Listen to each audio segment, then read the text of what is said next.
নমস্কার বন্ধুরা, মনির সিম্পল রেসিপিতে সবাইকে স্বাগত জানাই। আজকের একটা সম্পূর্ণ নতুন রেসিপি নিয়ে আপনাদের সঙ্গে শেয়ার করব। আজকের আমি শেয়ার করব আপনাদের সঙ্গে লোটে মাছের ঝাল। তো বন্ধুরা, তোমাদের দাদা কিন্তু বাজার থেকে লোটে মাছ ও ভোলা মাছ নিয়ে এসছে। তো এখন আমি তোমাদের সঙ্গে শেয়ার করব লোটে মাছের ঝাল। তো লোটে মাছগুলো কিন্তু খুব টাটকা ছিল, দেখতেই পাচ্ছেন, খুব সুন্দর লাল লাল আর মোটা মোটাও আর খুব টাটকাও। তো আমি প্রথমে লোটে মাছগুলোকে সুন্দরভাবে কেটে নিয়েছি। এবার আমি ভালোভাবে ধুয়ে নিয়ে আসবো। তো আমি ভালোভাবে ধুয়ে নিয়েছি। ধুয়ে নেওয়ার পরে এখানে আমি লবণ মাখিয়ে দেবো, কারণ মাছটায় লবণ মাখিয়ে দিলে মাছের যে জলটা থাকে এটা ঝরে যাবে আর মাছটা খুব শক্ত হবে। এরপর আমি এখানে নিয়েছি মশলার জন্য তেজপাতা, রসুন, আদা আর পেঁয়াজ। তো আমি কড়াইতে তেল দিয়ে দেবো। এই লোটে মাছের জন্য কিন্তু একটু তেলের পরিমাণ বেশি রাখতে হবে। তেলটা গরম হয়ে গেছে, এবার আমি অল্প পরিমাণ চিনি দিয়ে দেবো রঙের জন্য। আর মাছে কিন্তু যেহেতু আমি আগে লবণ মাখিয়ে রেখেছিলাম, তাই পরিমাণ হলুদ ও অল্প একটু লঙ্কা দিয়ে দেবো, লঙ্কার গুঁড়ো, যাতে মাছটার কালারটাও সুন্দর হয় আর মাছটা দেখতেও খুব ভালো লাগে। তো কড়াইতে আমি চিনি দিয়ে দিয়েছিলাম,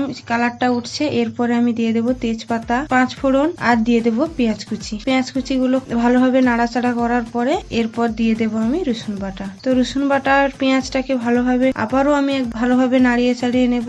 এটা কিন্তু মাংসর মতনই রাঁধতে হবে। তো তবে মাংসর মতন স্বাদ নয়, এর স্বাদ কিন্তু আরো খুব সুন্দর। এটা ছোট বাচ্চা থেকে বুড়ো মানুষ সবাই খেতে পারবে। তো আমি এখানে অল্প পরিমাণ একটু লবণ দিয়ে দিয়েছি, যাতে পেঁয়াজটা খুব ভালোভাবে মজরে যায়। পেঁয়াজ ও রসুন ভালোভাবে ভাজা হয়ে এলে এরপরে আমি দিয়ে দেবো আদা বাটা। পেঁয়াজ রসুন যদি আপনি মনে করেন যে এখনো ঠিকভাবে মশলায়নি, আপনি যদি আদা বাটা দিয়ে ভালোভাবে নাড়াচাড়া করেন, তো আপনি দেখবেন পেঁয়াজগুলো কিন্তু মজরে যাবে। আদা বাটা দিয়ে ভালোভাবে নাড়াচাড়া করব যতক্ষণ না আদা বাটাটা লাল হয়ে আসছে। আদাটা লাল হয়ে এলেই এরপরে দিয়ে দেবো আমি লঙ্কার গুঁড়ো। আদাটা লাল হয়ে এলে আমি লঙ্কার গুঁড়ো দিয়ে দেবো ও তারপরে দিয়ে দেবো হলুদ গুঁড়ো। তো সমস্ত মশলাকে ভালোভাবে কষিয়ে নেব। আর পেঁয়াজগুলো একটু মজরানো যেহেতু একটু কম আছে, ওটা মশলা কষাতে কষাতেই ঠিক হয়ে যাবে। তো সমস্ত মশলাটাকে খুব ভালোভাবে কষিয়ে নেওয়ার পর মশলা থেকে দেখুন খুব সুন্দরভাবে তেল ছাড়ছে। আর আমি তেলের পরিমাণটাও একটু বেশিই রেখেছি, কারণ মাছটাও আমার বেশি। আর এই তরকারিতে তেল না দিলে মাছগুলো কিন্তু ভেঙে যাবে। তো এই জন্য আমি তেলের পরিমাণ একটু বেশি রেখেছি।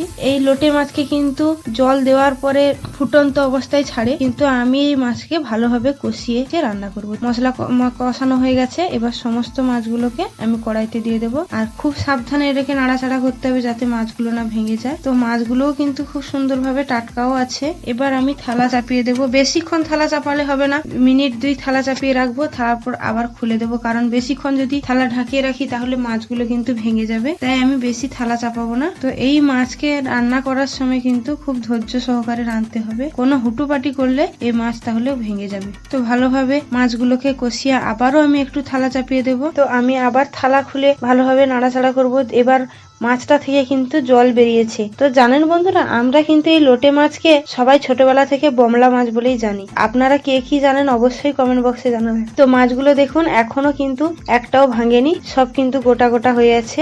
ভালোভাবে তরকারিটা হয়ে এসছে। এবার আমি যখন দেখি না একটু লবণটা কম হয়ে গেছে, এই জন্য আরেকটু লবণ দিয়ে দিলাম। মাছগুলো কিন্তু সব গোটা আছে, বেশি নাড়াচাড়া করবো না, এতে ভেঙে যাবে। এই ঝালটা কিন্তু প্রায় তৈরি হয়ে গেছে। এবার আমি গোটা গরম মশলাকে বেটে নেব আর লাস্টে নামানোর আগে এটা আমি দিয়ে দেবো। তো আমি খুন্তিতে নিয়ে নিয়েছি। এবার আমি সমস্ত মাছের ঝোলটাতে মিশিয়ে দেব। এবার আমি এই ঝালটাকে ভালোভাবে একটা বেলা বাটিতে নামিয়ে নেব।